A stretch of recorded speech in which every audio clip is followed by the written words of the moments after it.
যারা বিতর্ক করছেন তুলছেন তারা আবার তাদের মূর্খতার পরিচয় দেবে।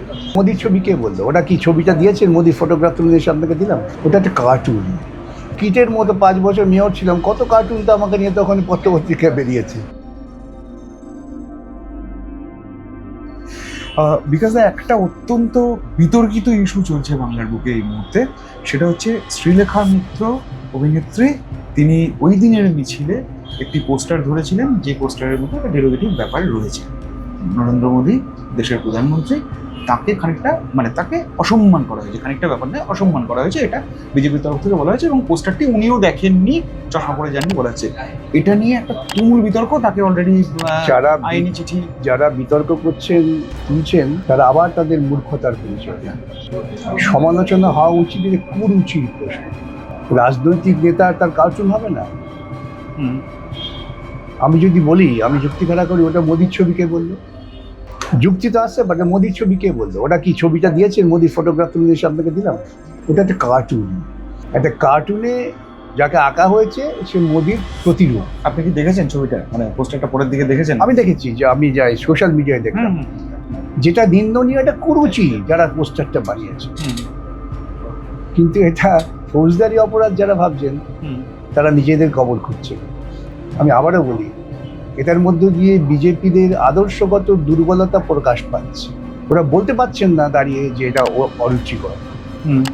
আমি বলবো শ্রীলেখার ওই পোস্টারটা অবাঞ্ছনীয়, কুরুচিকর, কিন্তু এটা অপরাধ নয়।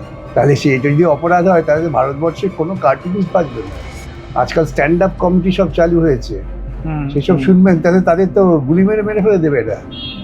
এইখান থেকে প্রমাণ হয় ওদের আদর্শগত চিন্তাগত দীনতা। শ্রীলেখা মিত্র তো বলেছেন যে তিনি তো পোস্টারটা নিয়ে যাননি, কেউ একজন তার হাতে আমি ধরিয়েছে। বলছি, যা হোক না, কার্টুন হয়েছে, এ নিয়ে কেউ আপত্তি করে বলতে পারেন কুরুচিকর। আবারও বলছি, আমি যেটা দেখেছি ওই পোস্টারটা যদি হয় এটা কুরুচিকর, কিন্তু মোদির কেন করলে? আরে ভারতবর্ষের প্রধানমন্ত্রী প্রথম তো মোদি হননি, রাজনৈতিক নেতাদের কার্টুন হয়ই। আমি তো ক্ষুদ্র কিটের মতো 5 বছর মেয়র ছিলাম, কত কার্টুন তো আমাকে নিয়ে তখন পত্রপত্রিকায় বেরিয়েছে। তো আমি তাদের ল্যাচকামড়াতে দৌড়েছি। এগুলো হচ্ছে রুচিবোধ না থাকা। বার্নার্ড শ বলেছিলেন, a man without humour is a man without education.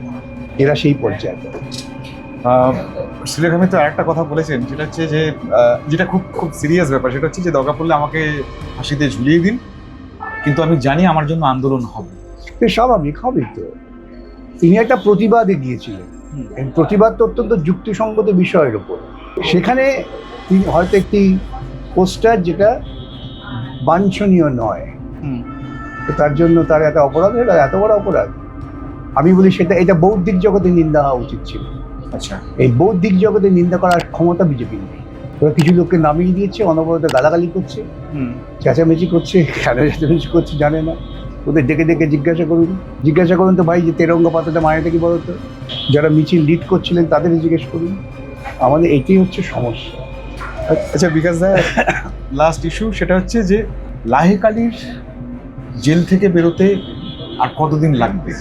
এই প্রশ্ন এই প্রশ্ন কোনো মানে হয় না। ওরা ওদের চক্রান্তে পা দিয়ে ওরা এগোচ্ছেন, এবং কিছুদিন অপেক্ষা করুন, দেখবেন খেলটা কোথায়। এই যে গতকাল তো আদালতেই বলেছেন, আপনি সওয়াল করেছেন, তাতে তো আদালত তো জানিয়েছেন যে শোন অ্যারেস্ট আর করা যাবে না, একই মামলা একাধিক মামলা। আরো আমি বলছি তো, আমি এখনই বলছি না কেন, যা বলার আদালতেই বলতে হবে।